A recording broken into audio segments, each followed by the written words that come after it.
So we've made huge improvements from the original car. Well, actually, who here, has anyone here, probably some have, bought the early Model S? Like the, yeah. All right. Well, thank you for your support. You can see the huge improvements we've made. So, and it started off with good performance, but now with plaid, we've managed to break the 2-second barrier, if you will. No production car has ever done 0 to 60 in under 2 seconds. And this is a 4-door car, seats 5 adults, et cetera, et cetera. It's like, you know, this thing's moving. I mean, this is like what I call like limit of physics engineering. It's not relative engineering. It's like, what does physics say we could do? Because physics is the law and everything else is a recommendation.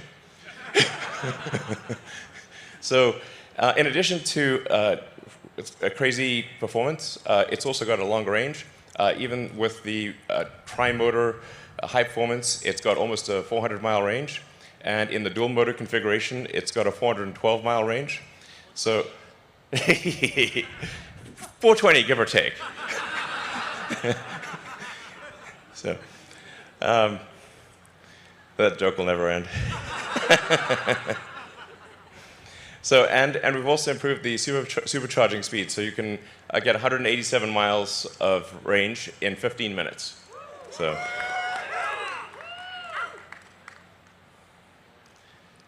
Yeah, so quickest production car, to be clear, of any kind ever made, like I said, first to ever break the 2-second barrier. Later tonight, you'll get a chance to drive around the track, and like this is really something you have to feel to believe, because it hits you right in the limbic system. It's like, damn, like, whoa, yeah. It is basically, what is the car that we can, how can we make a spaceship a car, you know? So, hello. Let's see. Yep. And then in terms of additional stats, it's also the fastest production car to complete a quarter mile, so 9.23 seconds.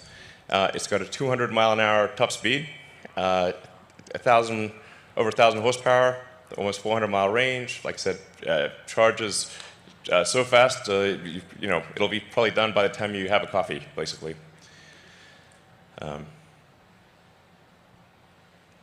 talking about some of the sort of details behind it. So we have an all-new battery pack. And then something we're really proud of is the new carbon-sleeved rotors for the motor. So this is the first time that there's, to the best of our knowledge, there's been a production electric motor that has a carbon overwrapped rotor. So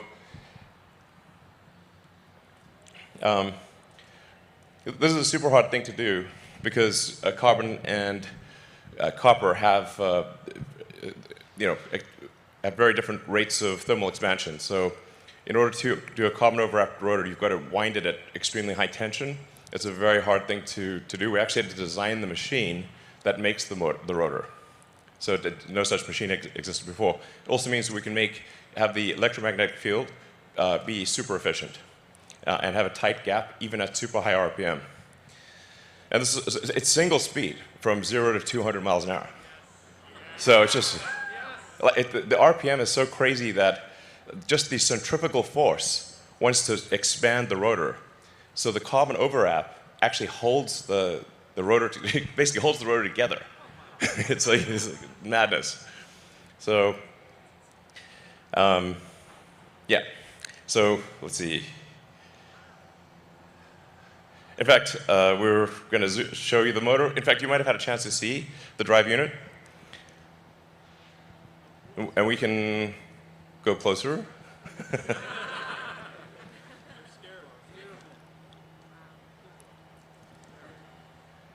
I mean, this is really an amazing work of engineering. Yeah. There's just never been an electric motor like this. I mean, you can pick this motor up with your hands, and it can accelerate a 2-ton car to 60 miles an hour in 2 seconds. I mean, that kind of power to weight is insane. Yeah. So it goes, it goes up to 20,000 RPM and maybe a little more. So.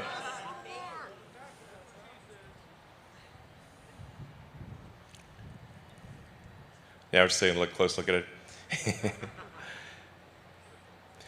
So, let's see. Okay, let's switch back to the slides, I think.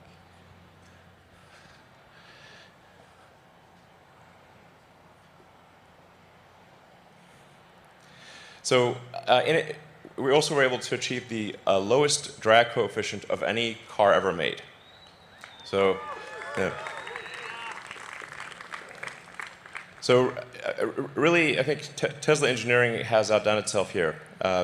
This is a car that looks good, but also gets an incredible drag coefficient. And this is the true drag coefficient of the car, including with wheels in motion. Sometimes you'll hear drag coefficients quoted, but that'll be without the wheels moving. And the wheels cause sort of air churn and incremental drag. And this is the actual drag coefficient of the car. So it's to have a good-looking sports car, have that lower drag coefficient is really tough. So. We also have the latest and greatest in heat pump, which is basically the HVAC system for the car. It's 30% better cold weather range and requires 50% less energy for cabin heating in freezing conditions. Yeah, so you'll see very little degradation in cold weather. And the radiator is twice as big for heat rejection. So you'll be able to actually do back-to-back 0 to 60s, go on the track, just haul ass, and as you'll see tonight, this car is just going to do over and over again, and it doesn't get winded. I think we've got to take this back to maybe the